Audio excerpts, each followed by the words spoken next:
ಆರಂಭ ಮಾಡೋಣ. ಪ್ರಾಯದ ಸಿಂಹಗಳಾದರೂ ಹೊಟ್ಟೆಗಿಲ್ಲದೆ ಹಸಿದಾವು, ನನ್ನಲ್ಲಿ ಬೇಡಿಕೊಳ್ಳೋರಿಗೆ ಯಾವ ಮೇಲಿಗೂ ಕೊರತೆ ಇಲ್ಲ. ನಮ್ಮ ಆರಂಭವು ತಂದೆ, ಮಗ, ಪರಿಶುದ್ಧಾತ್ಮನಾಗಿರುವ ತ್ರೇಕ ದೇವರ ನಾಮದಲ್ಲಿ ಉಂಟಾಗಲಿ. ಆಮೇನ್.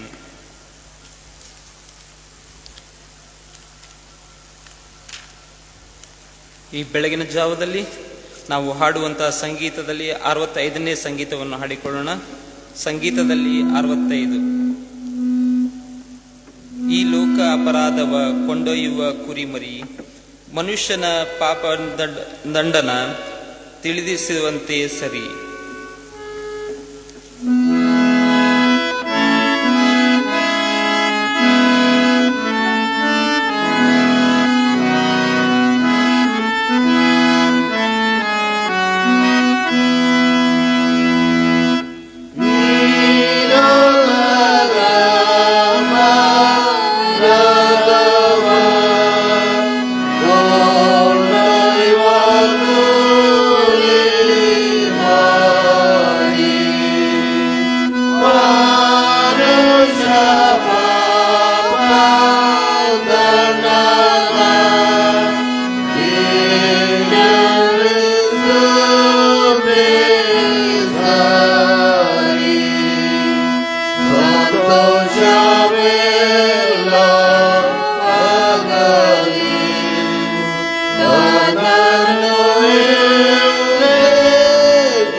ಪ್ರಾರ್ಥನೆ ಮಾಡೋಣ. ಭೂಪರಲೋಕವನ್ನು ಸೃಷ್ಟಿ ಮಾಡಿದಂತಹ ಸರ್ವಶಕ್ತನಾಗಿರುವ ತಂದೆ ದೇವರೇ ಸ್ವಾಮಿ, ಈ ಬೆಳಗಿನ ಜಾವದಲ್ಲಿ ಸ್ವಾಮಿ ನಿನ್ನ ಮಕ್ಕಳಾಗಿ ಅಪ್ಪ ನಿನ್ನ ಆಲಯದಲ್ಲಿ ಕೂಡಿ ಬಂದಿದ್ದೇವೆ ಸ್ವಾಮಿ. ನಮ್ಮನ್ನು ಆಶೀರ್ವದಿಸು, ಬಲಪಡಿಸು ಸ್ವಾಮಿ. ನಮಗೆ ಬೇಕಾದಂತ ಎಲ್ಲ ಸಹಾಯಗಳನ್ನು ಮಾಡುತ್ತಾ ಬಂದಿದ್ದೀರಿ ಸ್ವಾಮಿ, ಅದಕ್ಕಾಗಿ ಸ್ತೋತ್ರ ಸಲ್ಲಿಸ್ತೇವೆ ಸ್ವಾಮಿ ಕರ್ತನೆ. ಅಪ್ಪ ಹೌದು ಸ್ವಾಮಿ, ಈ ದಿವಸದಲ್ಲಿ ಸ್ವಾಮಿ ನಿನ್ನ ಚಿತ್ತದ ಮೇರೆಗೆ ಸ್ವಾಮಿ ನಾವೆಲ್ಲರೂ ಕೂಡಿ ಬಂದಿದ್ದೇವೆ ಸ್ವಾಮಿ ಕರ್ತನೆ. ಅಪ್ಪ ನಮ್ಮನ್ನು ಆಶೀರ್ವದಿಸು ಸ್ವಾಮಿ ಕರ್ತನೆ. ನಮ್ಮ ಆಲಯವನ್ನು ಆಶೀರ್ವದಿಸು ಸ್ವಾಮಿ ಕರ್ತನೆ. ಇಲ್ಲಿ ಅನೇಕ ನಿನ್ನ ಮಕ್ಕಳು ಬಂದು ಕೂಡಿ ಬಂದು ಸ್ವಾಮಿ ನಿನ್ನನ್ನು ಆರಾಧಿಸುತ್ತಾ ನಿನ್ನನ್ನು ಸ್ತುತಿಸುತ್ತಾ ಸ್ವಾಮಿ ಕರ್ತನೆ. ಹೌದು ಸ್ವಾಮಿ, ಲೋಕಕ್ಕೆ ಬೆಳಕಾಗಿ ಜೀವಿಸ್ಲಿಕ್ಕಾಗುವಂತೆ ನೀನು ಕೃಪೆ ಕೊಡು ಎಂಬುದಾಗಿ ಪ್ರಾರ್ಥಿಸ್ತೇನೆ. ಅಪ್ಪ ಸ್ವಾಮಿ, ನಿನ್ನ ಆಲಯದಲ್ಲಿ ಕಳೆದಿರುವಂತಹ ಸಮಯವು ಸ್ವಾಮಿ ವ್ಯರ್ಥವಾಗಿ ಹೋಗದೆ ಸ್ವಾಮಿ ನಿನ್ನ ಆಲಯದಲ್ಲಿ ವಾಕ್ಯ ಸಂದೇಶವನ್ನು ಕೇಳಿ ಸ್ವಾಮಿ ಅದರಂತೆ ನಡ್ಲಿಕ್ಕಾಗುವಂತೆ ನೀನು ಕೃಪೆ ಕೊಡು ಎಂಬುದಾಗಿ ಪ್ರಾರ್ಥಿಸ್ತೇವೆ ಸ್ವಾಮಿ. ಅಪ್ಪ ವಾಕ್ಯ ಸಂದೇಶವನ್ನು ಕೊಡುವಂತ ನಿನ್ನ ಮಗನನ್ನು ಆಶೀರ್ವದಿಸು ಸ್ವಾಮಿ. ನಿನ್ನ ಬಲದಿಂದ ತುಂಬು ಸ್ವಾಮಿ. ಅವರು ಅಪ್ಪ ಬಿತ್ತುವಂತ ಬೀಜವು ಸ್ವಾಮಿ ಕರ್ತನೆ, ಹೌದು ಸ್ವಾಮಿ, ತಕ್ಕ ಕಾಲಕ್ಕೆ ಅದು ಫಲ ಕೊಡುವಂತೆ ನೀನು ಅದನ್ನು ಬೆಳೆಸು ಎಂಬುದಾಗಿ ಪ್ರಾರ್ಥಿಸ್ತೇವೆ ಸ್ವಾಮಿ ಕರ್ತನೆ. ಅಪ್ಪ, ನಿನ್ನ ವಾಕ್ಯದಲ್ಲಿ ಇರುವಂತ ಬಲವನ್ನು ಸ್ವಾಮಿ, ನಿನ್ನ ವಾಕ್ಯದಲ್ಲಿ ಇರುವಂತ ಸಂತೋಷವನ್ನು ನಾವೆಲ್ಲರೂ ಕಾಣ್ಲಿಕ್ಕಾಗುವಂತೆ ನೀನು ಕೃಪೆ ಕೊಡು ಸ್ವಾಮಿ. ಅಪ್ಪ, ಈ ಧ್ವನಿವರ್ಧಕ ಮೂಲಕ ಸ್ವಾಮಿ ನಿನ್ನ ವಾಕ್ಯವನ್ನು ಕೇಳುವಂತ ಎಲ್ಲಾ ನಿನ್ನ ಮಕ್ಕಳನ್ನು ಆಶೀರ್ವದಿಸು ಸ್ವಾಮಿ ಕರ್ತನೆ. ಹೌದು ಸ್ವಾಮಿ, ಆ ವಾಕ್ಯದಿಂದ ಸ್ವಾಮಿ ಅವರ ಜೀವಿತವು ಬದಲಾಗ್ಲಿಕ್ಕಾಗುವಂತೆ ನೀನು ಕೃಪೆಯನ್ನು ದಯಪಾಲಿಸು ಎಂಬುದಾಗಿ ಪ್ರಾರ್ಥಿಸ್ತೇವೆ ಸ್ವಾಮಿ ಕರ್ತನೆ. ತಿರುಗೊಂದಾವರ್ತಿ ಸ್ವಾಮಿ, ನಮ್ಮ ಪ್ರಾರ್ಥನೆ ನಿನ್ನ ಪಾದಕ್ಕೆ ಒಪ್ಪಿಸ್ತೇವೆ ಸ್ವಾಮಿ. ನಮ್ಮನ್ನು ಆಶೀರ್ವದಿಸು, ಬಲಪಡಿಸು ಸ್ವಾಮಿ. ಮುಂದಿನ ಸಮಯದಲ್ಲಿ ಸ್ವಾಮಿ ನಮ್ಮೆಲ್ಲರೊಟ್ಟಿಗೆ ನೀನು ಮಾತನಾಡಬೇಕೆಂದು ನಜರೇತಿನ ಯೇಸು ಕ್ರಿಸ್ತನೊಂದೇ ನಮ್ಮದಲ್ಲಿ ಬೇಡಿ ಹೊಂದಿದ್ದೇವೆ ತಂದೆ, ಆಮೆನ್. ನಾವು ಕರ್ತನನ್ನು ಮಹಿಮೆ ಪಡಿಸುವ ಹಾಗೆ ಹಾಡುವಂತ ಮಹಿಮಾ ಗೀತಗಳಲ್ಲಿ 57 ಸಾಂಗ್ ನಂಬರ್ 57, ತಂದೆಯ ಪ್ರೀತಿಯ ಕುಮಾರನೇ ಪಾಪಿಯ ರಕ್ಷಿಸಲು ದಾಸನ ರೂಪವನ್ನು ಪ್ರೀತಿಯಿಂದ ತಾಳಿದನು ಎಂಬುದಾಗಿ ಹಾಡಿಕೊಳ್ಳೋಣ.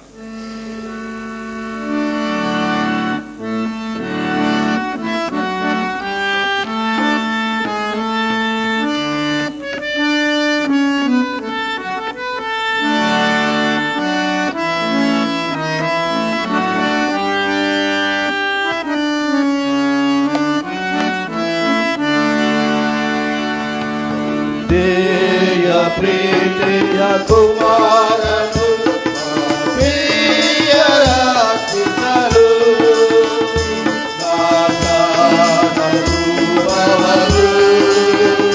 ಪ್ರೀತಿ ತಾಳಿದರು.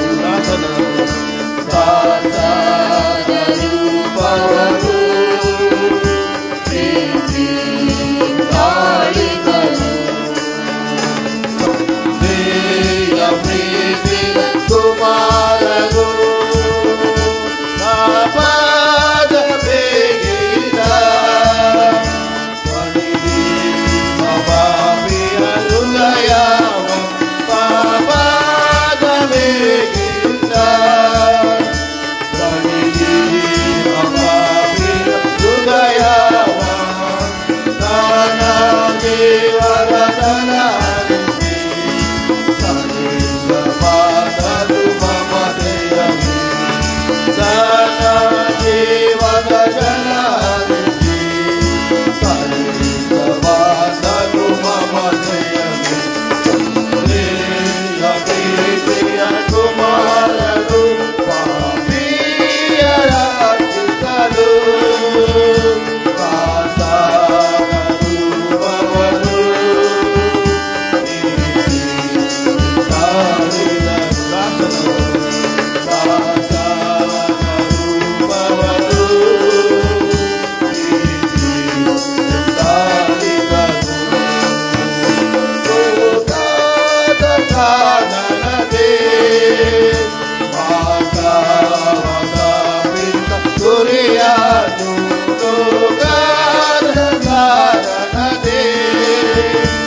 ವಾಕ್ಯ ಸಂದೇಶವನ್ನು ಕೇಳುವ ಪೂರ್ವದಲ್ಲಿ ಇನ್ನೊಂದು ರಾಗವನ್ನು ಹಾಡಿಕೊಳ್ಳೋಣ.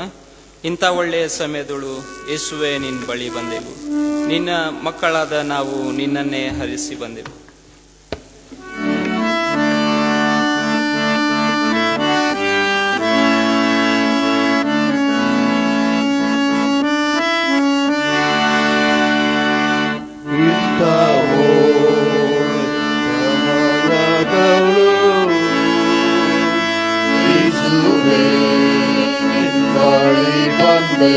ನಿನ್ನ ಮಕ್ಕಳ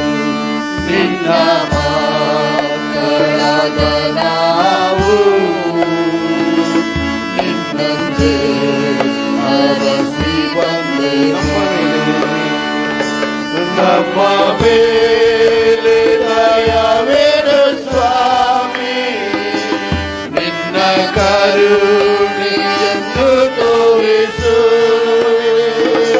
ನಮ್ಮ ಮೇಲೆ ದಯವಿಡು ಸ್ವಾಮಿ ನಿನ್ನ ಕರುಣೆಯನ್ನು ತೋರಿಸು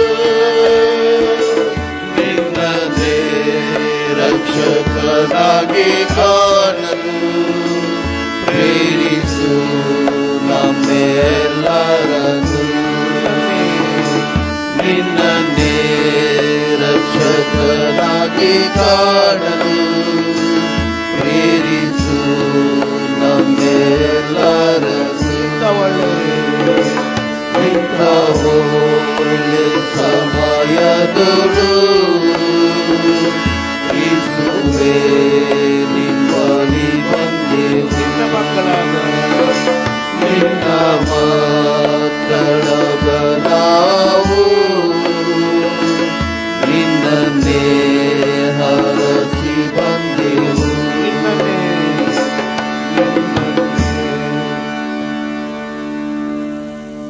ನಮ್ಮ ಕಣ್ಣುಗಳನ್ನು ಮುಚ್ಚಿ ದೇವರ ಪಾದಸನದಲ್ಲಿ ನಮ್ಮನ್ನು ಒಪ್ಪಿಸಿಕೊಟ್ಟು ಆತನ ವಾಕ್ಯವನ್ನು ಆಲಿಸಲು ನಮ್ಮ ಹೃದಯಗಳನ್ನು ತೆರೆದಿಟ್ಟುಕೊಳ್ಳೋಣ. ಕೃಪೆಯಲ್ಲಿ ಐಶ್ವರ್ಯಭರಿತನಾದಂಥ ತಂದೆಯಾದ ದೇವರೇ, ಈ ಮುಂಜಾವದ ಸಮಯದಲ್ಲಿ ಸ್ವಾಮಿನ ಪಾದಸನದಲ್ಲಿ ಬರಲು ಕೃಪೆಯನ್ನು ಅನುಗ್ರಹಿಸಿಕೊಟ್ಟಿದ್ದಿ. ಮತ್ತೊಂದು ದಿನವನ್ನ ನೀನು ನಮಗೆ ಅನುಗ್ರಹಿಸಿಕೊಟ್ಟ ಆತನಾಗಿದ್ದಿ, ಜೀವ ನೀಡಿದ್ದಿ. ನಿನಗೆ ಸ್ತೋತ್ರ. ಈ ಅಮೂಲ್ಯ ಸಮಯದಲ್ಲಿ ನಿನ್ನ ಪ್ರಸನ್ನತೆಯನ್ನು ಬಯಸಿ ಬಂದವರಾಗಿದ್ದೇವೆ. ಪ್ರಸನ್ನತೆಯೊಂದಿಗೆ ಆವರಿಸು. ನಿನ್ನ ವಾಕ್ಯದ ಮೂಲಕವಾಗಿ ನಮ್ಮೊಟ್ಟಿಗೆ ಮಾತನಾಡು. ನಿನ್ನ ವಾಕ್ಯದ ಬೀಜವನ್ನು ನಮ್ಮ ಹೃದಯಗಳಲ್ಲಿ ಬಿತ್ತಿಕೊಂಡು ಕರ್ತನೆ ಲೋಕದೊಳಗೆ ಹೋಗಿ ಫಲ ಕೊಡುವಂಥ ಕೃಪೆಗೆ ನಮ್ಮ ಜೀವಿತಗಳನ್ನು ನೀನು ಆಶೀರ್ವದಿಸಿ ಮುನ್ನಡೆಸೆಂದು ನಜರೇತಿನ ಯೇಸುವಿನ ನಾಮದಲ್ಲಿ ಎಲ್ಲ ಪ್ರಾರ್ಥನೆ ಬಿನ್ನಹವನ್ನು ಬೇಡಿ ಹೊಂದಿದ್ದೇವೆ ಕರ್ತನೆ. ಆಮೆನ್. ಪ್ರಭು ಯೇಸು ಕ್ರಿಸ್ತನ ಸಮುದ್ರ ನಾಮದಲ್ಲಿ ನಿಮ್ಮೆಲ್ಲರಿಗೂ ವಂದನೆಗಳನ್ನು ಸಲ್ಲಿಸುವಂತವನಾಗಿದ್ದೇನೆ. ಈ ಅಮೂಲ್ಯ ಸಮಯದಲ್ಲಿ ವಾಕ್ಯವನ್ನು ಧ್ಯಾನಿಸುವ ಹಾಗೆ ಕೀರ್ತನೆಗಳು 23 1ನೇ ವಚನದಿಂದ 6ನೇ ವಚನದವರೆಗೆ ನಾವು ಆಲಿಸೋಣ. ಕೀರ್ತನೆಗಳು 23 1ನೇ ವಚನದಿಂದ 6ನೇ ವಚನದವರೆಗೆ. ಇದು ನಮಗೆ ಚಿರಪರಿಚಿತವಾದಂಥ ವಾಕ್ಯ ಭಾಗವಾಗಿದೆ. ಇದನ್ನು ನಾವು ಆಲಿಸೋಣ. ಯೆಹೋವನು ನನಗೆ ಕುರುಬನು, ಕೊರತೆ ಪಡೆನು. ಆತನು ಹಸಿರು ಗಾವಲುಗಳಲ್ಲಿ ನನ್ನನ್ನು ತಂಗಿಸುತ್ತಾನೆ. ವಿಶ್ರಾಂತಿಕರವಾದ ನೀರುಗಳ ಬಳಿಗೆ ಬರಮಾಡುತ್ತಾನೆ. ನನ್ನ ಪ್ರಾಣವನ್ನು ಉಜ್ಜೀವಿಸ ಮಾಡಿ ತನ್ನ ಹೆಸರಿಗೆ ತಕ್ಕಂತೆ ನೀತಿ ಮಾರ್ಗದಲ್ಲಿ ನನ್ನನ್ನು ನಡೆಸುತ್ತಾನೆ. ನಾನು ಕಾರ್ಗತ್ತಿಲ ಕಣಿವೆಯಲ್ಲಿ ನಡೆಯುವಾಗಲೂ ನೀನು ಹತ್ತಿರವಿರುವುದರಿಂದ ಕೇಡಿಗೆ ಹೆದರೆನು. ನಿನ್ನ ದೊಣ್ಣೆಯು ನಿನ್ನ ಕೋಲು ನನಗೆ ಧೈರ್ಯ ಕೊಡುತ್ತವೆ. ವೈರಿಗಳ ಮುಂದೆಯೇ ನೀನು ನನಗೋಸ್ಕರ ಔತಣವನ್ನು ಸಿದ್ಧಪಡಿಸುತ್ತಿ. ನನ್ನ ತಲೆಗೆ ತೈಲವನ್ನು ಹಚ್ಚಿಸುತ್ತಿ. ನನ್ನ ಪಾತ್ರೆಯು ತುಂಬಿ ಹೊರಸೂಸುತ್ತದೆ. ನಿಶ್ಚಯವಾಗಿ ನನ್ನ ಜೀವಮಾನದಲ್ಲೆಲ್ಲ ಶುಭವು ಕೃಪೆಯು ನನ್ನನ್ನು ಹಿಂಬಾಲಿಸು. ನಾನು ಸದಾ ಕಾಲವು ಯೆಹೋವನ ಮಂದಿರದಲ್ಲಿ ವಾಸಿಸುವೆನು ಎಂಬುವಂಥದ್ದೇ. ಪ್ರಶ್ನೆಯೊಂದಿಗೆ ನಾವು ಪ್ರಾರಂಭ ಮಾಡುವ ಹಾಗೆ, ನಮ್ಮ ಒಳ್ಳೆಯ ಕುರುಬ ಯಾರು? ಯೇಸುವೆ ಎಂಬುದಾಗಿ ಹೇಳ್ತೇವೆ, ಆದರೆ ನಿಜವಾಗಿಯೂ ಯೇಸುವನ್ನೇ ನಾವು ಒಳ್ಳೆಯ ಕುರುಬ ಎಂಬುದಾಗಿ ನಾವು ಹಿಂಬಾಲಿಸ್ತಾ ಇದ್ದೇವಾ ಅನ್ನುವಂಥದ್ದು ಇವತ್ತಿನ ಪ್ರಶ್ನೆ. ಯೆಹೋವನೇ ನನಗೆ ಕುರುಬನು. ಇದನ್ನ ಯೋಹಾನ ಬರೆದ ಸುವಾರ್ತೆಯಲ್ಲಿ ಕೂಡ ಬಹಳ ಚಂದವಾದಂಥ ರೀತಿಯಲ್ಲಿ 10ನೇ ಅಧ್ಯಾಯದಲ್ಲಿ ಯೇಸು ಸ್ವಾಮಿ ಹೇಳ್ತಾನೆ, ನಾನೇ ಒಳ್ಳೆಯ ಕುರುಬ ಎಂಬುದಾಗಿ. ಈಗಿರುವಲ್ಲಿ ನಿಮಗೆ ನಿಜ ನಿಜವಾಗಿ ಹೇಳುತ್ತೇನೆ, ಕುರಿ ಹಟ್ಟಿಯೊಳಗೆ ಬಾಗಿಲಿಂದ ಬಾರದೆ ಮತ್ತಿನಿಂದಾದರೂ ಹತ್ತಿ ಬರುವವನು ಕಳ್ಳನು ಸುಳುಕೊಳ್ಳುವವನು ಆಗಿದ್ದಾನೆ. ಬಾಗಿಲಿಂದ ಒಳಗೆ ಬರುವವನು ಆ ಕುರಿಗಳ ಕುರುಬನು. ಬಾಗಿಲು ಕಾಯುವವನಿಗೆ ಬಾಗಿಲನ್ನ ತೆರೆಯುತ್ತಾನೆ. ಕುರಿಗಳು ಅವನ ಸ್ವರಕ್ಕೆ ಕಿವಿಗೊಡುತ್ತವೆ. ಅಂದ್ರೆ ಇವತ್ತು ನಾವು ಆತನನ್ನ ಕುರುಬನನ್ನಾಗಿ ಮಾಡಿಕೊಂಡಿದ್ದೇವಾ? ಇದು ಮೊದಲನೇ ಪ್ರಶ್ನೆ. ಮಾಡಿಕೊಂಡಿದ್ದೇ ಆದ್ರೆ ಕೈಗಳನ್ನೆತ್ತಿ ದಯಮಾಡಿ. ಯಾರು ನಮ್ಮ ಒಳ್ಳೆಯ ಕುರುಬ? ಯೇಸು ಸ್ವಾಮಿ. ಈ ಎತ್ತಲಿಕ್ಕೆ ಯಾಕೆ ಸಂಕೋಚ ಪಡ್ತೀರಿ? ಇಲ್ವಾ? ಇನ್ನು ನಾವು ಕುರುಬನನ್ನಾಗಿ ಮಾಡ್ಕೊಂಡಿದ್ದೀವಲ್ಲ. ನಮ್ಮ ಒಳ್ಳೆಯ ಕುರುಬ ಯೇಸು ಸ್ವಾಮಿಯೇ ಅಂದ ಮೇಲೆ ಕೈ ಎತ್ತಲಿಕ್ಕೆ ಯಾಕೆ, ನಾನು ಆತನ ಕುರಿ ಅಂತಂದು ಹೇಳಲಿಕ್ಕೆ ಯಾಕೆ ನಾವು ಹಿಂಜರಿಬೇಕು? ಹೌದಾ ಇಲ್ವಾ? ಯೇಸು ಸ್ವಾಮಿಯನ್ನ ಒಳ್ಳೆಯ ಕುರುಬನನ್ನಾಗಿ ಅಂಗೀಕರಿಸಿದವರೆಲ್ಲರೂ ಕೈಗಳನ್ನೆತ್ತಿ. ಈಗ ನಾವು ಸ್ವೀಕಾರ ಮಾಡ್ಕೊಂಡಿದ್ದೀವಲ್ಲ, ಫಸ್ಟ್ ಸ್ವೀಕಾರ ಮಾಡಬೇಕಂತ. ಕುರುಬನನ್ನ ಕುರುಬ ಎಂಬುದಾಗಿ, ನನ್ನ ಕುರುಬ ಈತನೇ ಎಂಬುದಾಗಿ ಸ್ವೀಕಾರ ಮಾಡುವಂಥದ್ದು ಬಹಳ ಅವಶ್ಯ ಪ್ರಿಯರೇ. ಮೊನ್ನೆ ನಮ್ಮ ಸಭೆಯಲ್ಲಿ ಕೂಡ ಸುಗ್ಗಿ ಹಬ್ಬ ನಡೀತ್ರಿ. ನಮ್ಮ ಪ್ರಾಂತ್ಯಗಳಲ್ಲಿ ಸುಗ್ಗಿ ಹಬ್ಬವನ್ನ ಈ ಸಮಯದಲ್ಲಿ, ಅಂದ್ರೆ ಶ್ರಮವಾರಗಳ ಹಿಂದಿನ ವಾರ ಭಾನುವಾರದಂದು ಸುಗ್ಗಿ ಹಬ್ಬವನ್ನ ಆಚರಣೆ ಮಾಡ್ತಾರೆ ನಮ್ಮ ಕಡೆಯಲ್ಲಿ. ಆ ಸುಗ್ಗಿ ಹಬ್ಬಕ್ಕೆ ಯಜ್ಞದ ಕುರಿ ಎಂಬುದಾಗಿ ಕುರಿಮರಿಯನ್ನ ತಂದು ಕೊಟ್ಟರು, ಅಥವಾ ಸಭೆಗೆ ತಂದೆವು. ಯಾಕೆ? ಆಕ್ಷನ್ ಮಾಡ್ಬೇಕ್ರಿ. ಕುರಿಮರಿಯನ್ನ ತಂದ್ವಿ. ಆ ಕುರಿಮರಿಯನ್ನ ತರಬೇಕಾದ್ರೆ ಹೋಗಿ ಅಲ್ಲಿ ಕಂಡಾಗ ಆ ಕುರಿಮರಿಗಳನ್ನ ಒಂದು ಹಟ್ಟಿಯಲ್ಲಿ ಇಟ್ಟಿರ್ತಾರೆ. ಒಂದು ಹಟ್ಟಿಯಲ್ಲಿ ಆ ಕುರಿಮರಿಯನ್ನು ಇಟ್ಟಿರ್ತಾರೆ. ಯಾರಾದ್ರೂ ನೋಡಿದ್ದೀರಾ? ಹೋಗಿದ್ದೀರಾ? ಆ ಕುರಿ ಹಟ್ಟಿಗೆ ಹೋಗಿದ್ದೀರಾ? ಅನುಭವ ಇದೆಯಾ? ಇಲ್ಲ. ಕುರಿ ಹಟ್ಟಿಯಲ್ಲಿ ಹೋದಾಗ ಆ ಕುರಿ ಹಟ್ಟಿಯಲ್ಲಿ ಒಂದೇ ಒಂದು ಬಾಗಿಲಿರ್ತೈತ್ರಿ. ಆ ಬಾಗಿಲನ್ನು ತೆರೆಯೋದಿಲ್ಲ ಅವರು. ಯಾವಾಗ ತೆರೀತಾರೆ ಅಂತಂತಂದ್ರೆ ಆ ಕುರುಬ ಅದನ್ನ ತೆಗೆದಾಗ ಮಾತ್ರ ಆ ಕುರುಬನ ಸ್ವರವನ್ನ ಕೇಳಿ ಅವು ಹೊರಗಡೆ ಬರ್ತಾವೆ, ಇಲ್ಲಾಂದ್ರೆ ಬರೋದಿಲ್ಲ ರೀ. ಅಲ್ಲಿಂದ ತಗೊಂಡು ಬಂದು ಮನೆಯಲ್ಲಿ ಒಂದು ದಿವಸ ಇಟ್ಕೊಂಡೆ. ಒಂದೇ ದಿವಸ ಇಟ್ಕೊಂಡಿದ್ದು ಆ ಕುರಿಮರಿನ. ಆ ಕುರಿಮರಿ ಯಾರು ಕರೆದ್ರು ಕೂಡ ಹೋಗ್ಲಿಲ್ಲ ರೀ. ಕರ್ಕೊಂಡ್ಬಂದು ಇಟ್ಕೊಂಡು ಆತನ ಸ್ವರವನ್ನು ಏನು ಆಲಿಸ್ತೈತ್ ನೋಡ್ರಿ, ಆತನ ಸ್ವರಕ್ಕೆ ಮಾತ್ರ ಕಿವಿ ಕೊಡ್ತೈತ್ರಿ ಅದು. ಬೇರೆ ಯಾರ ಸ್ವರಕ್ಕೂ ಹಿಂದಕ್ಕೆ ಹೋಗೋದಿಲ್ಲ. ಇದನ್ನು ನಮ್ಮ ಹಿರಿಯರು ಕೂಡ ಅದನ್ನು ಗಮನಿಸಿದ್ರು. ಅಯ್ಯ, ನೀವು ಕರೆದ್ರೆ ಮಾತ್ರ ಬರ್ತದೆ, ಬೇರೆ ನಾವು ಕರೆದ್ರಾಗಿನ ಬರೋದಿಲ್ಲಲ್ಲ ಅದಂತ. ಈ ಒಂದು ಸಂದರ್ಭವನ್ನ ಕೂಡ ನಾವು ಇಸ್ರಾಯೇಲ್ ಜನಾಂಗದಲ್ಲಿಯೂ ಕೂಡ ಕಂಡಿದ್ದೇವ್ರಿ. ಅಂತಂದ್ರೆ ಅಲ್ಲಿ ಕೂಡ ಅನೇಕರು ಪ್ರವಾಸಿಗಳು ಹೋಗ್ತಾರೆ. ಇವತ್ತು ಕೂಡ ಹೋಗಿದೀವಲ್ಲ, ಅನೇಕರು ಹೋಗಿದ್ದೀರಲ್ಲ. ನೀವು ಯೆರೂಸಲೇಮಿಗೆ ಹೋಗಿದ್ದೀರಲ್ಲ? ಯಾರೆಲ್ಲ ಹೋಗಿದ್ದೀರಿ? ಯೆರೂಸಲೇಮಿಗೆ ಯಾರು ಹೋಗ್ಲಿಲ್ರಿ? ಯಾರು ಹೋಗಿಲ್ಲ? ಹೋಗುವಂತ ಅವಕಾಶಗಳು ಸಿಕ್ಕರೆ ಹೋಗಿ ದಯಮಾಡಿ. ಆ ಅನುಭವ ಬಹಳ ಅದ್ಭುತವಾದಂತ ಅನುಭವ ಪ್ರಿಯರೇ, ಅದ್ಭುತವಾದಂತ ಅನುಭವ. ಇವರೆಲ್ಲ ಪ್ರವಾಸಿಗಳೆಲ್ಲ ಹೋದ್ರಂತ್ರಿ. ಹೋದಾಗ ಅಲ್ಲಿರುವಂತ ಅಲ್ಲಿ ಕೂಡ ಮೋಶೆ ಅನ್ನುವಂತ ಒಬ್ಬ ಕುರುಬ ಇದ್ದಾನೆ. ಅವರು ಇವರಿಗೆ ಗೈಡ್ ಮಾಡ್ತಾನೆ. ನಮ್ಮ ತಾಯಿ ಹೋದಾಗ ಇದನ್ನೆಲ್ಲ ಅನುಭವ ಮಾಡಿದ್ರು. ಅಲ್ಲಿ ಹೋದಾಗ ಅವತ್ತ ನೀವು ಹೋಗಿ ಕರೀರಿ, ಈ ಕುರಿಗಳು ಬರ್ತವೇನೋ ನೋಡಿ ಅಂತ ಹೇಳಿದ. ಅಲ್ಲಿ ಹೊಲದಲ್ಲಿ ಕೂತ್ಕೊಂಡಂತ ಕುರಿಗಳನ್ನೆಲ್ಲ ಕರೆದ್ರಂತೆ. ಇವರೆಲ್ಲ ಹೋದ್ರಂತೆ. ನಮ್ಮ ತಾಯಿ ಕೂಡ ಹೋಗಿ ಕರೆದ್ರಂತೆ. ಏನೆಲ್ಲ ಪ್ರಯಾಸ ಪಟ್ರಂತೆ, ಎದ್ದು ಬರಲಿಲ್ಲ ರೀ ಕುರಿಗಳು.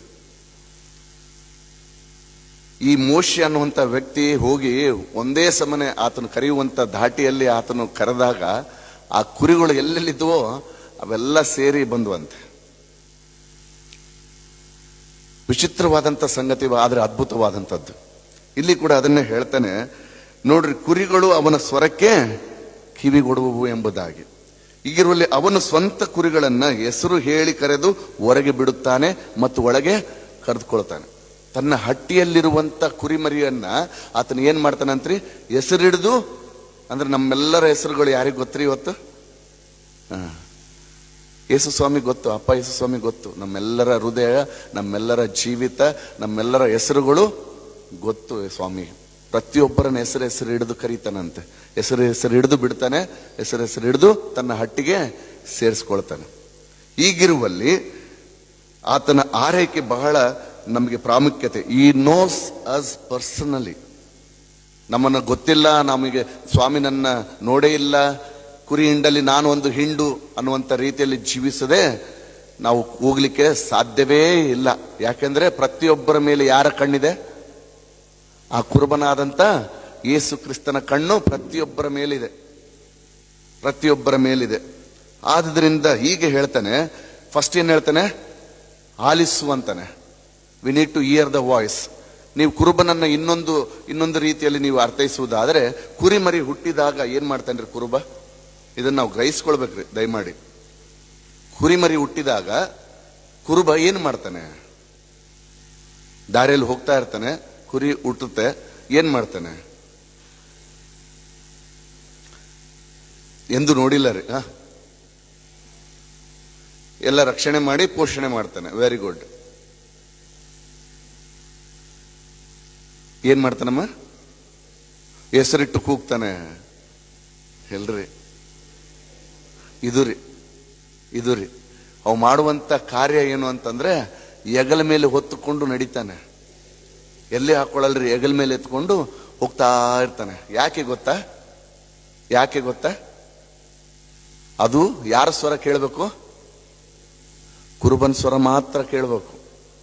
ಅಂದ್ರೆ ಹುಟ್ಟಿದ್ದಂದಿನಿಂದ ದೇವರ ಸ್ವರವನ್ನೇ ಕೇಳ್ತಾ ನಾವು ಬರಬೇಕು ಅನ್ನುವಂಥದ್ದು ದೇವರ ಚಿತ್ತ ಉದ್ದೇಶ ರೀ.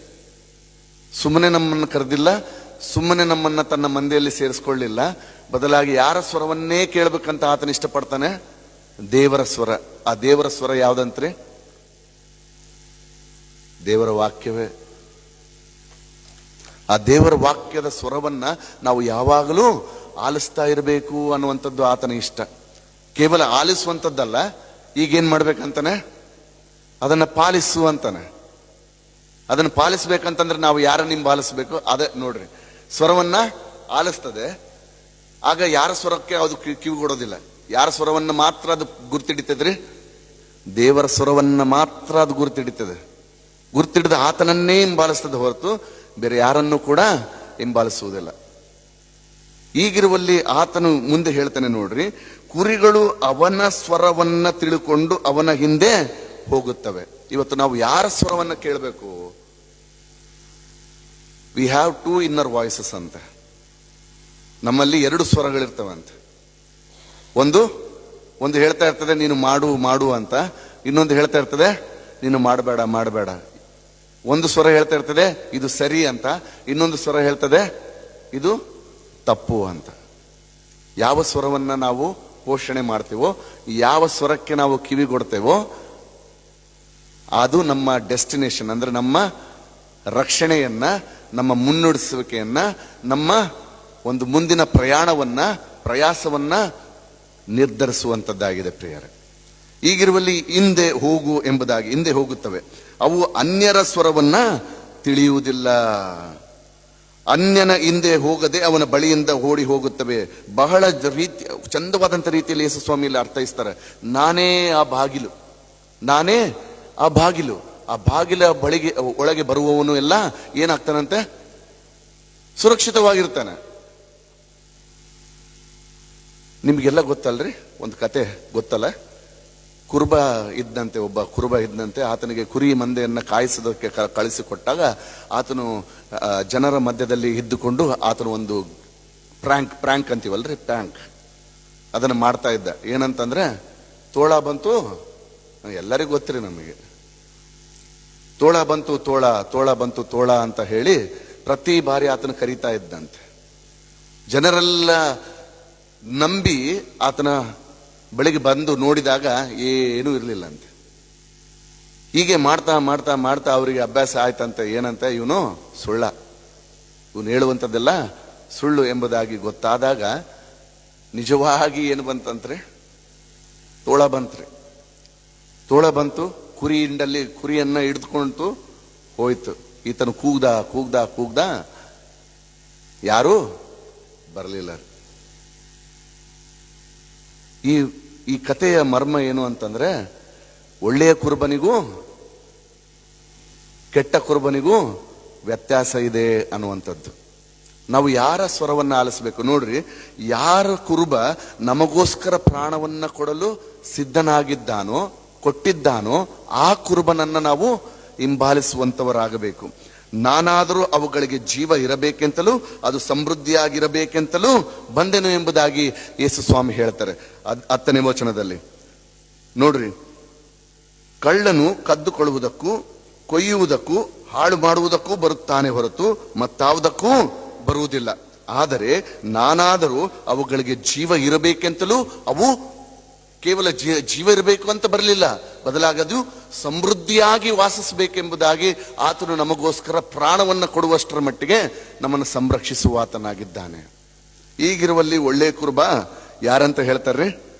ನಾನೇ ಎಂಬುದಾಗಿ ಯೇಸು ಸ್ವಾಮಿ ಹೇಳ್ತಾನೆ. ಈಗ ಇಂದಿನ ವಾಕ್ಯ ಪರಿಚ್ಛೇದಕ್ಕೆ ಬರೋಣ್ರಿ. ಇವತ್ತು ಓದಿದಂತ ವಾಕ್ಯ ಪರಿಚ್ಛೇದ ಯಾವ್ದ್ರಿ? ಕೀರ್ತನೆ 23.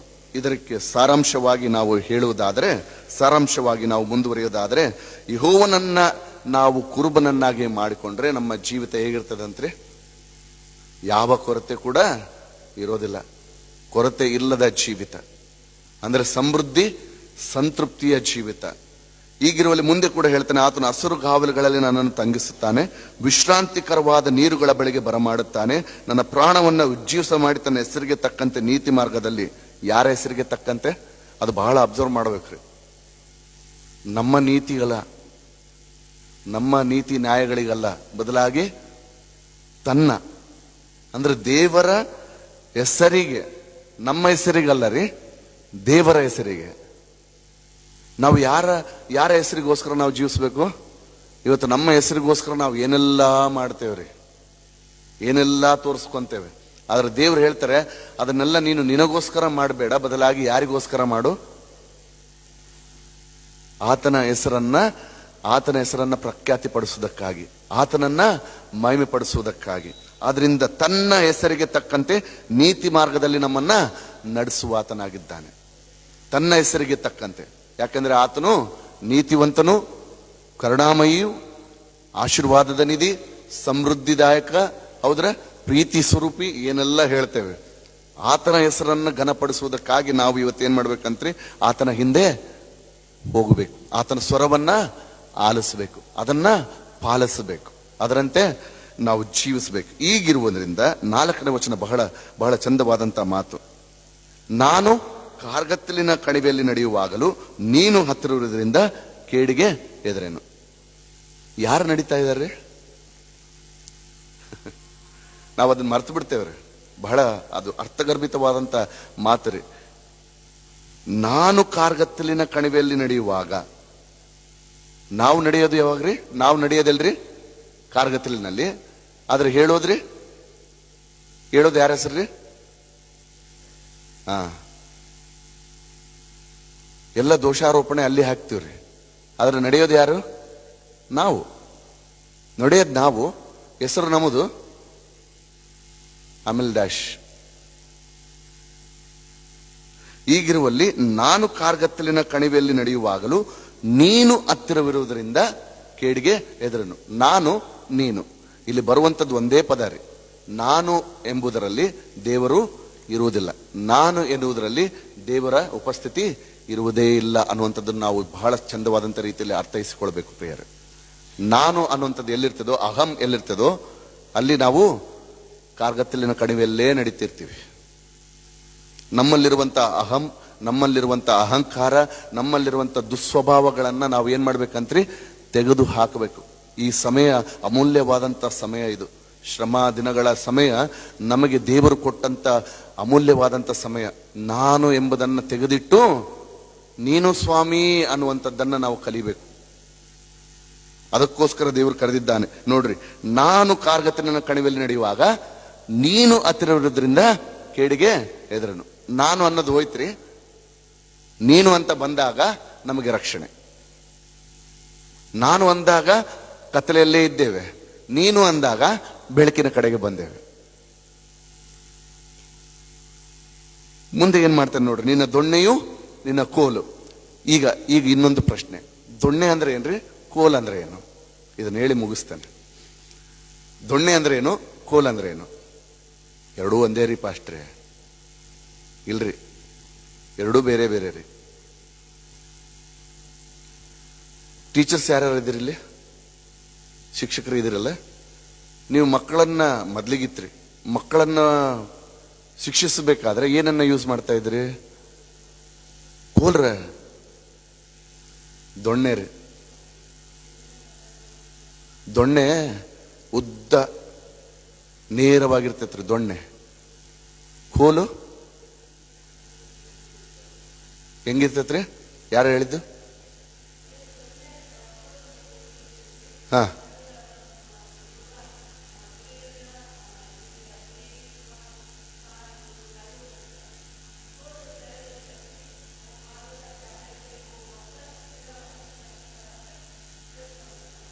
ನೋಡ್ರಿ ಅಲ್ಲಿ ಹೇಳಿದ್ರು ನೋಡ್ರಿ. ದೊಣ್ಣೆ ಯಾವಾಗಲೂ ಕುರುಬನ ಕೈಯಲ್ಲಿದ್ದಂತ ದೊಣ್ಣೆ ಈ ರೀತಿ ಆಗಿರ್ತೈತಂತೆ. ಹೆಂಗಿರ್ತೈತ್ರಿ? ಈ ಆಕಾರದಲ್ಲಿ ಇರ್ತೈತಂತೆ. ಯಾಕೆ ಈ ಆಕಾರ ಅಂತಂದ್ರೆ, ಕುರಿ ಎಲ್ಲಾದ್ರೂ ತಪ್ಪಿಸ್ಕೊಂಡು ಹೋಗಿ ಉಂಡಿಯಲ್ಲಿ ಬಿತ್ತು ಎಂಬುದಾಗಿ ಹೇಳಿದ್ರೆ ಅದನ್ನ ಎತ್ತುವುದಕ್ಕೋಸ್ಕರ. ಕೋಲು ಈಗಲೇ ಹೇಳಿದ್ರಲ್ಲ, ಶಿಕ್ಷಿಸುವುದಕ್ಕೋಸ್ಕರ. ತಪ್ಪಾದ ಮಾರ್ಗದಲ್ಲಿ ಹೋಗಬೇಕಾದ್ರೆ ಅವುಗಳನ್ನು ಹೊಡೆದು ತಿದ್ದಿ ತೀಡಿ ಮುಂದೆ ಸಾಗಿಸುವುದಕ್ಕೋಸ್ಕರ. ಈಗ ಹೇಳ್ತಾನೆ, ನಿನ್ನ ದೊಣ್ಣೆ ನಿನ್ನ ಕೋಲು ನನಗೆ ಧೈರ್ಯ ಕೊಡುತ್ತವಲ್ಲ. ಅದಿಲ್ದಂಗೆ ನಾವು ಮುಂದೆ ಸಾಗಿದ್ರೆ, ಅಂದ್ರೆ ನಮಗೆ ಶಿಕ್ಷೆ ಇಲ್ಲದೆ ನಮ್ಮನ್ನ ಸರಿಯಾದ ಮಾರ್ಗದಲ್ಲಿ ನಡೆಸದೆ ಹೋದರೆ ದೇವರು, ನಾವು ಹೆಂಗ್ ಹೋಗ್ತೇವಂತ್ರಿ? ಇವತ್ತು ಮೊನ್ನೆ ಕೂಡ ನಾವು ಬರ್ತಾ ಇರಬೇಕಾದ್ರೆ ನಮ್ಮ ದಾರಿಯಲ್ಲಿ ಕೂಡ ಕುರುಬರು ಕುರಿಯನ್ನ ಓಡಿಸ್ಕೊಳ್ತಾ ಹೋಗ್ತಾ ಇದ್ರು. ಈಗಿನ ಸಮಯದಲ್ಲಿ ಕುರುಬರು ಎಲ್ಲಿರ್ತಾರ್ರಿ? ಮೊಬೈಲಲ್ಲಿ ಇರ್ತಾರೆ. ಕುರುಬ ಮುಂದೆ ಹೋಗೋದಿಲ್ರಿ, ಈಗ ಹಿಂದಿರ್ತಾನ್ರಿ. ಅದಕ್ಕೆ ಕುರಿ ಹೆಂಗ ಬೇಕಂಗ ಹೋಗ್ತಿರ್ತಾವ. ಕುರುಬ ಮುಂದೆ ಹೋದ್ರೆ ಕುರುಬ ಹೆಂಗ್ ಹೋಗ್ಕನೋ ಕುರಿ ಹಂಗ ಹೋಗ್ಕವ್ರಿ. ಈಗ ಹಂಗಿಲ್ರಿ, ಕುರಿಗಳು ಹೋಗ್ತಿರ್ತಾವ, ಹಿಂದೆ ಕುರುಬ ಹಯ್ಯ ಹಯ್ಯ ಹಯ್ಯ ಅನ್ಕೊಂಡು ಹೋಗ್ತಿರ್ತಾರ. ನಮಗೆಲ್ಲ ತೊಂದರೆ.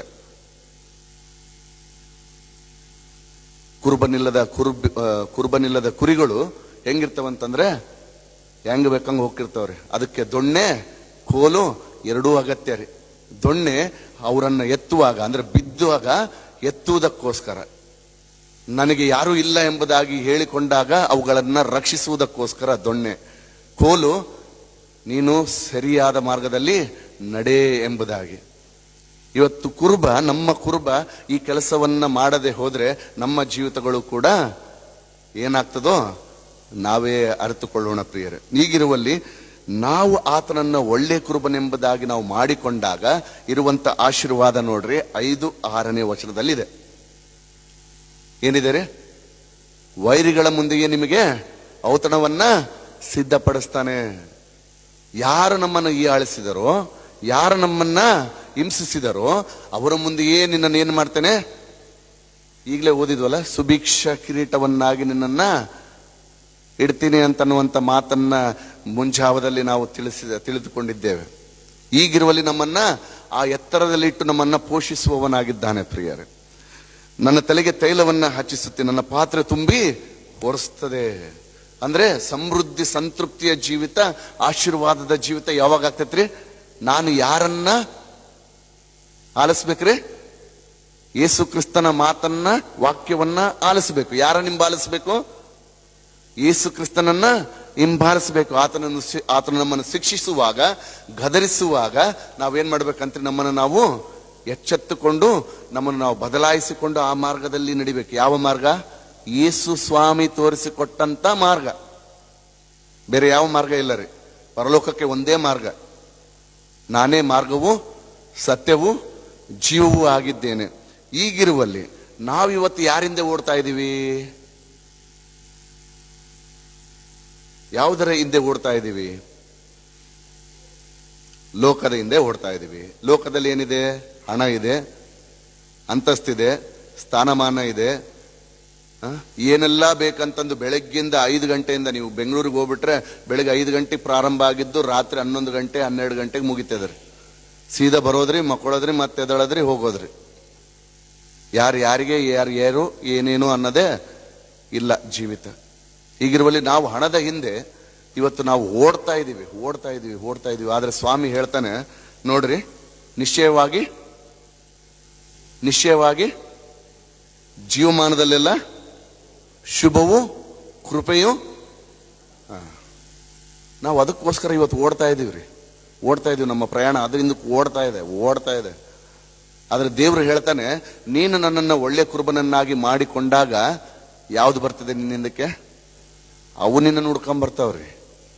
ನೀನು ಅದರಿಂದ ಹೋಗಬೇಕಾಗಿಲ್ಲ, ಅವು ನಿನ್ನ ಹಿಂದೆ ಬರ್ತವೆ ಎಂಬುದಾಗಿ. ನಿಶ್ಚಯವಾಗಿ ನನ್ನ ಜೀವಮಾನದಲ್ಲೆಲ್ಲ ಶುಭವು ಕೃಪೆಯು ನನ್ನನ್ನ ಹಿಂಬಾಲಿಸುವು. ನಾನು ಸದಾ ಕಾಲವು.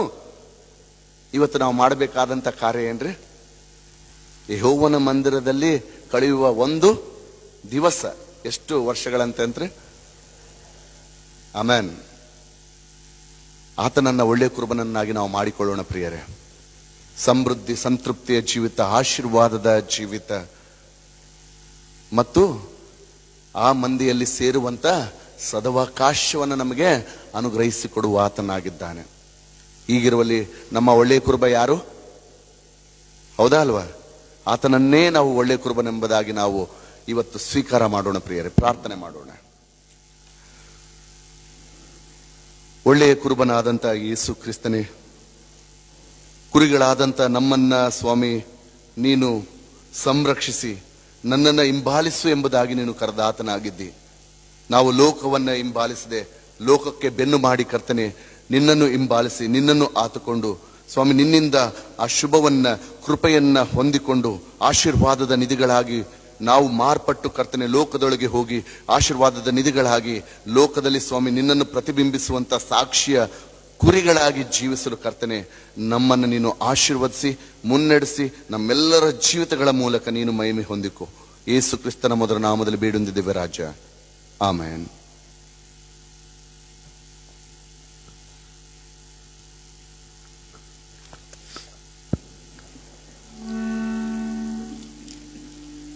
ನಾವು ಕೊನೆಯದಾಗಿ ಹಾಡುವಂತಹ ಸಂಗೀತಗಳಲ್ಲಿ 23ನೇ ಸಂಗೀತವನ್ನು ಹಾಡಿಕೊಳ್ಳೋಣ.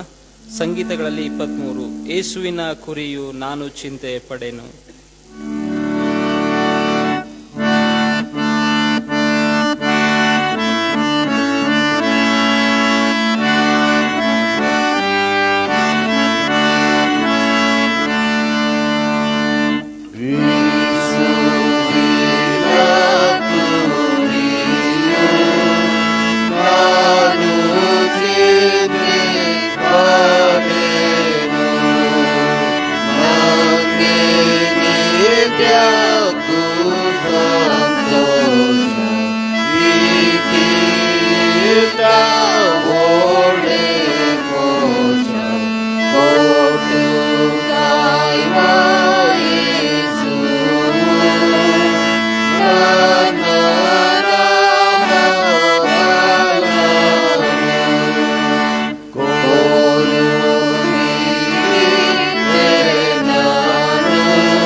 ಕರ್ತನು ಕಲಿಸಿಕೊಟ್ಟಂತ ಪ್ರಾರ್ಥನೆಯನ್ನು ಪದ್ಯ ರೂಪದಲ್ಲಿ ಹಾಡಿಕೊಳ್ಳೋಣ.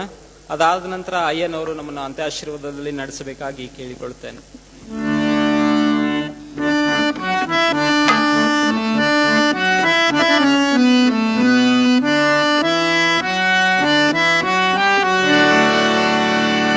ಪರಲೋಕ ಜನರಲ್ಲಿ ಅವರ ವಿಧಾನ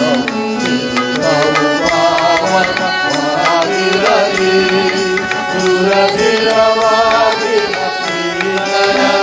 ರಾಜವುತ್ತರೆ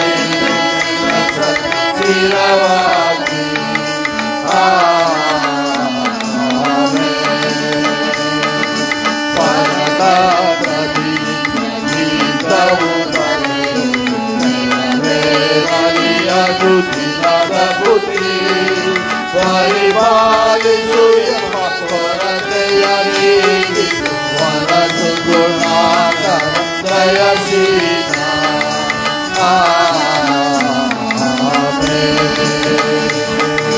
ಕ್ಷಮಿಸೆಂಬ ಪಾಪದ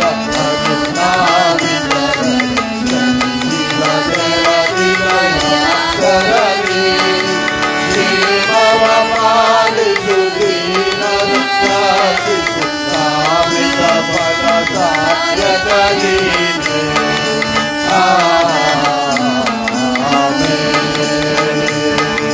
ಶೋಧನೆಯೊಳಗೆ ಸೇರಿಸದಿರುವುದು ಸೋದರನಾಯಿ ಪ್ರಭು. ಶ್ರೀಧರಿರಾಜವು ಬಲವು ಮಹಿಮೆಗಳು ಬೋಧಯದೀಶನು ನೀನವುಗ.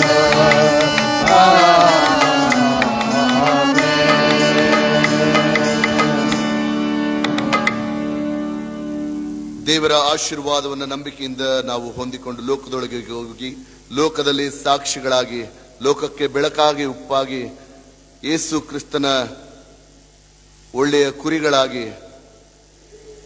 ನಾವು ಆತನನ್ನ ಹಿಂಬಾಲಿಸುತ್ತಾ ಆತನ ಸನ್ಮಾರ್ಗದಲ್ಲಿ ನಡೆದು ಆತನಿಂದ ಆಶೀರ್ವಾದಗಳನ್ನ, ಶುಭವನ್ನ ಹೊಂದಿಕೊಂಡು ಬಾಳೋಣ.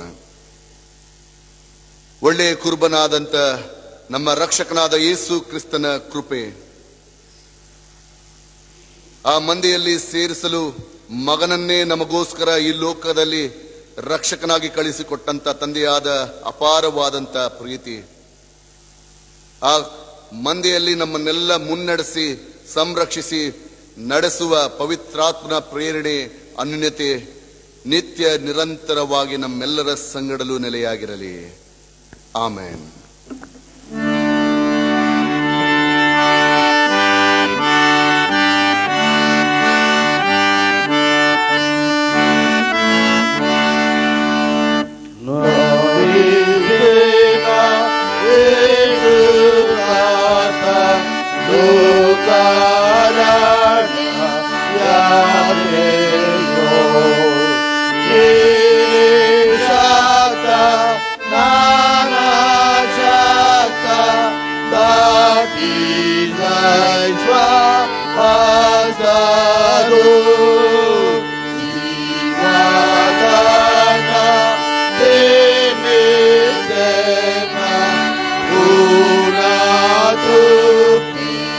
Holy